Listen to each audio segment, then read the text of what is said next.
Hi అండి, good evening all of you. Welcome to healthy diets zone channel. నేను మీ కవిత ఓంకారంని మీకోసం మరొక సరికొత్త రెసిపీతో వచ్చేసానమాట. అదే మునగాకు కందిపప్పు ఫ్రై అండి. ఇది చాలా మంచి కాంబినేషను, హెల్త్కి కూడా చాలా మంచిదన్నమాట. దీనికోసం నేను ముందుగా 2 కట్టల మునగాకు తీసుకొని శుభ్రంగా ఒలిచి కడిగి పెట్టుకున్నాను. అలాగే 1 కప్పు కందిపప్పు అనేది బాగా కడిగేసి 2 గంటల ముందుగా నానబెట్టుకున్నానండి. ఇప్పుడు మనకి కావాల్సిన ఇంగ్రీడియంట్స్ చూసుకుంటూ ఎలా చేయాలో ప్రొసీజర్లోకి వెళ్ళిపోదామన్నమాట.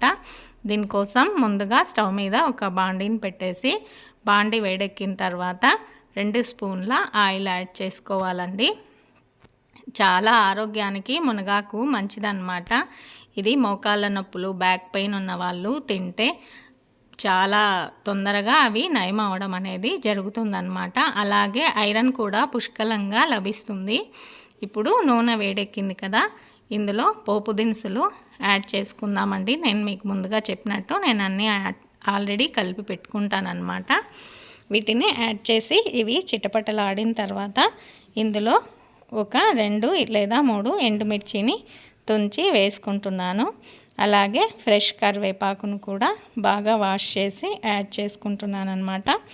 సన్నగా పొడవుగా తరిగి పెట్టుకున్న ఉల్లిపాయల్ని కూడా యాడ్ చేసి బాగా పచ్చివాసన పోయే వరకు కలుపుకుంటున్నాను. ఇవి బాగా వేగిన తర్వాత మనము కడిగిన మునగాకు యాడ్ చేసుకోవాలండి. చూడండి, వీటిని ఒక 5 నిమిషాలు మగ్గనివ్వాలి. ఇప్పుడు ఉల్లిపాయలు అనేవి బాగా మగ్గిపోయాయి కదా, మనం ఇంతకుముందు నానబెట్టి ఉంచుకున్న కందిపప్పును దీనికి యాడ్ చేసేసి బాగా ఉడకనివ్వాలి. కొంచెం వాటర్ యాడ్ చేసుకోవాలన్నమాట. ఇవి ఉడకడానికి టైం పడుతుంది కాబట్టి మీరు ఇష్టమైన వాళ్ళు కుక్కర్లో 2 విజిల్స్ రప్పించి కూడా యాడ్ చేసుకోవచ్చండి. నేను ఇవి కందిపప్పు పంట కింద పడుతూ తినడానికి బాగుంటుందని చెప్పేసి ఇలా వేసుకుంటుంటాను. అది మీ ఇష్టం అండి. మీకు మెత్తగా కావాలి కందిపప్పు అనుకుంటే కుక్కర్లో బాయిల్ చేసుకోండి. దీన్ని బాగా కలబెట్టాలి. 1 బై 1 ఇంగ్రీడియంట్స్ చెప్తానండి. ఎక్కడ కూడా వీడియో స్కిప్ కాకుండా లాస్ట్ వరకు చూడండి. అప్పుడే మీకు వీడియో అనేది బాగా అర్థమవుతుంది.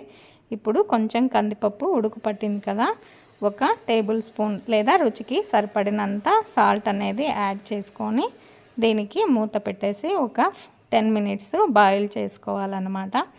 ఎందుకంటే ఇక్కడ కందిపప్పు కొంచెం మెత్తబడే వరకు ఉడికించుకోవాలండి.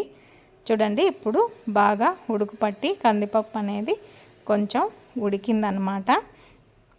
దీన్ని బాగా కలబెట్టేసి మనము ఇంతకుముందు శుభ్రంగా కడిగి పెట్టుకున్న మునగాకు ఉంది కదా, దీనికి యాడ్ చేయాలి.